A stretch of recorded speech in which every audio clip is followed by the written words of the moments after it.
Hey there, welcome back to the channel.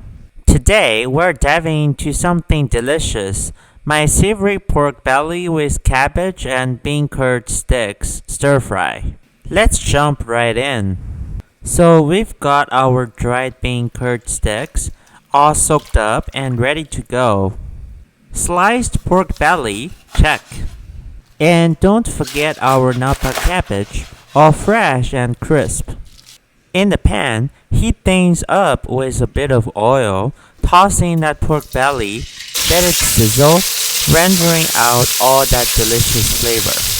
Time for the aromatics. Garlic, green onions, and a hint of spice with those small red chilies. Splash in some light chili sauce, get that fragrance going. Now, tossing the napa cabbage and our soaked bean curd sticks. Mix it all up. Here comes the magic: oyster sauce, dark soy sauce, a pinch of salt. Keep stirring until everything's coated and looking gorgeous. A little boiling water to the mix, let it bubble away. Sprinkle in some chopped green onions, and voila!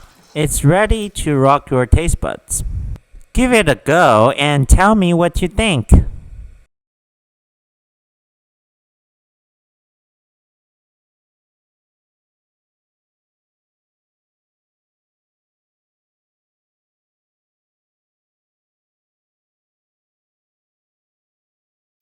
Thanks for tuning in and catch you in the next one.